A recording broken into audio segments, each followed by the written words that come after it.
Missing that key player on your team and do not have the coins to afford them? Make sure you check out Buy My Coins for instant Madden coins and always use code SAVAGE for 10% off.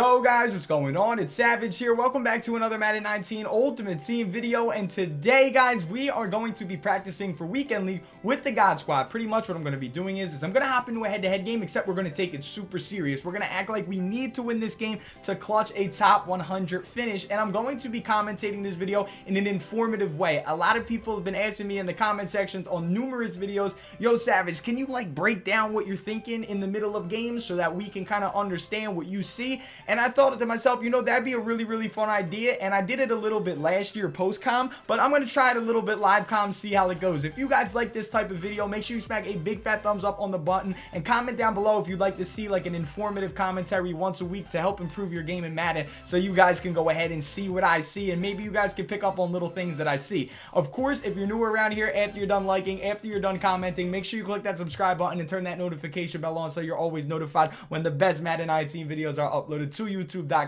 But guys, after I'm done in this game, I am going to be opening up a heavyweight pack for you guys, so stay tuned for that. Here is the offense, here is the defense, superstar studded. I'm gonna stop rambling and bambling. I'm gonna hop into this game and let's clutch top 100. Let's do it. All right, guys, so this dude is in his wild card round, so you know he is going to obviously be a formidable opponent, but this is a very interesting play call coming out in goal line. I told you guys I'm going to commentate this with what I think he's going to do. Now, obviously, when you see somebody come out in goal line, I'd say 9 times out of 10 they're going to run the ball, so that's really simple. Hopefully, he obviously has more than just goal line to offer, so I can really break down his scheme. But right here, coming out in 5 wide, very popular in the Saints playbook. I do not know what playbook he's in yet because he hasn't actually called a real play yet, but we're about to find out. So with 5 wide, guys, I really do like the blitz heavy against it. Reason being is because stuff like that can happen when I know there's not going to be any extra blockers in the backfield, and I can just simply send both edges. All I have to worry about is those middle routes. If I can worry about those middle routes and cover those middle routes with my users, and he tries to throw anything that's to the sides and not across the middle, no double moves across the middle or anything up the seams, I know for a fact I'm going to get a pick. That's literally what just happened. I guarded the 2 crossing routes across the middle. There was nothing in the deep middle, so I knew I could play low. He threw it to a corner route. Corner route got picked by Champ Bailey because he got hit as he threw it. Pick 6, just like that, Madden. I guess he actually does work out of a 5 wide scheme, so pretty much we just have to blitz and hope that our user can cover everything. That's pretty much what I do. See how that time he tried to flood the seam right there? He tried to go right up the middle. Really simple to diagnose these things. He's really working on in my opinion, when you run 5 wide, if you're getting blitzed heavy, you're pretty much working on pre-snap reads. And if you don't know what a pre-snap read, well, it is pretty much exactly what I said it is. It's a pre-snap read. So you're reading the play before you snap it. You're making a read before you snap the football. A lot of the times, you know, you could trap yourself doing that. Sometimes it's really effective. Like for me, at least, when I want a pre-snap read, you know, I like to look at underneath routes, not anything too intermediate. That was an intermediate route, so since he was kind of waiting on that super long, I kind of knew how to lurk it. A pre-snap read for me would be that little table route back here. That time he just used JJ Watt in the coverage for God only knows why. Obviously, if he didn't do that, I could have just turned up the field, but that is an example of a real pre-snap read that in my opinion is way more usable than an intermediate read. That's just Madden talk, but yeah. So here, down here in the red zone, I definitely know. I know a lot of you guys struggle and stuff, but you guys just got to pretty much just take what the defense gives you.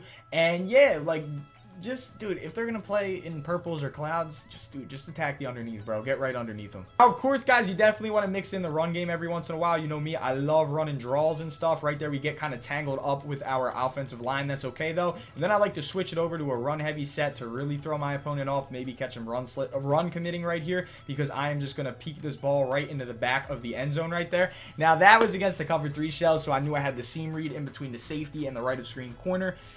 You just gotta know, dude. You just gotta see. Once that safety's out of his position, bro, you can highball that right in between the seam, bro. Touchdown. Right here, it seems like we are really taking advantage of the situation as he is just strictly coming out in 5 wide.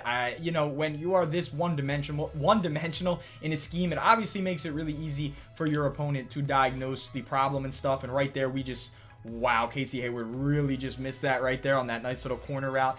But yeah, for the most part, when you're going up against somebody who is really, really one-dimensional like this, if the same thing keeps working for you, never leave it, never leave it. Occasionally, I will drop players into coverage just because, but as of right now, there's absolutely no reason for me to even try to come out in a different coverage just because everything is working so effectively for us. And honestly, his defense, you know, he had the right idea. Playing coverage in the red zone is always a good idea. I do like to play coverage in the red zone. Right there, he's going for that low ball, couldn't get it. But him coming out in a cover 3 allows me to seam read it, and since I seam read it as good as I did, it was a touchdown. So guys, in the red zone, it is good to play coverage D. Here we go. Trips tight end. Now this is what I've been waiting for. Something really, really cheesy. So we got to obviously watch out for fade smash, fake quick wheel, level sail crossers, shot wheel. But he decides to actually run the football on 3rd and 10. Very interesting play call. Going to the hurry up, of course, I assumed that. I assumed he was going to go and hurry up right there. Let's see what we can get out of this right here. Oh, there it is. There's the shot wheel. There's the shot wheel, forcing the incompletion. That is why, dude, blitzing that many people is the best thing you can do against those cheesy formations. Most of those routes are intermediate, so if you can get them to wait on that throw, odds are you'll get a block shed, you'll get a sack, or you'll force an incompletion. It seems like most players this year definitely find themselves max protecting with like 3 deep routes on the field, and in my opinion, I don't think that is the best thing to do. I think the best thing to do is to give yourself multiple checkdowns. On that play, I had an intermediate, I had the deep backbreaker route, and I had 2 drags. Now the reason I had the 2 drags on the field,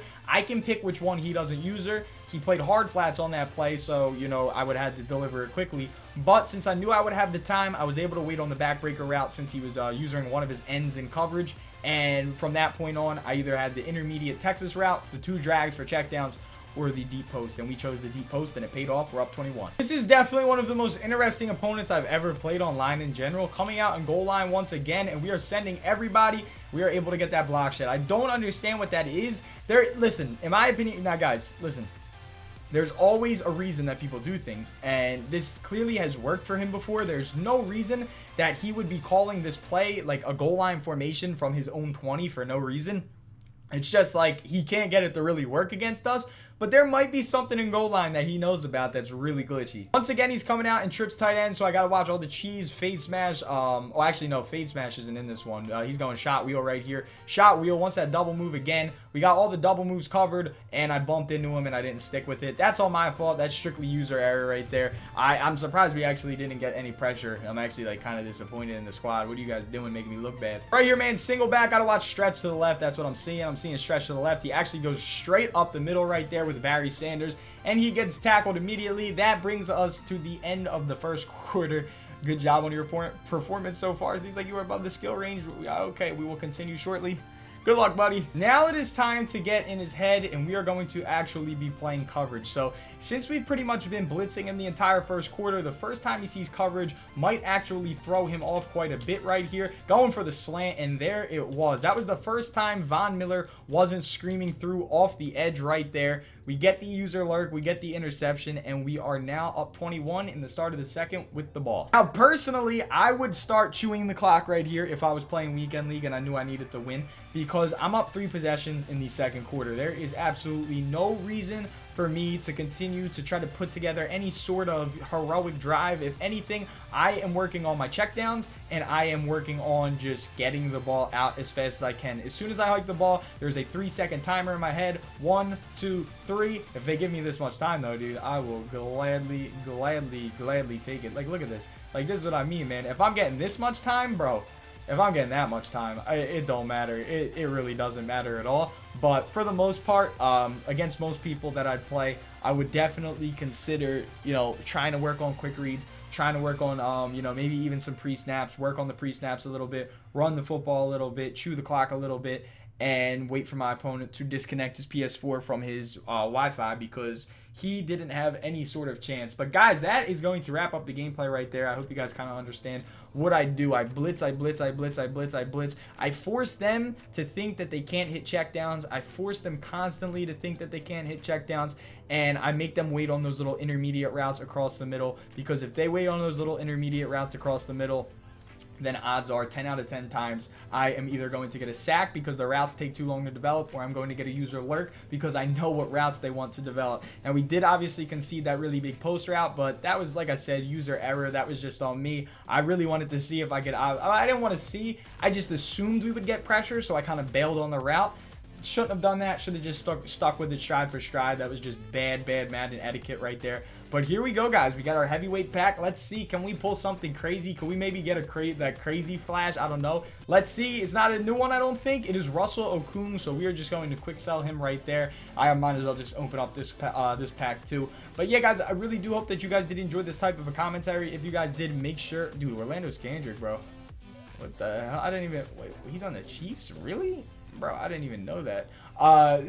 If you guys enjoyed this video, make sure you smack a big fat thumbs up on the button. Let me know if you like this kind of commentary that I did, where I really just obviously showed as much as I could what I knew. Pretty much, guys, when they come out in those meta formations, as you saw, trips tight end, I picked like 4 plays that I thought it could be, minus inside zone. For the run, I'm always ready for the run.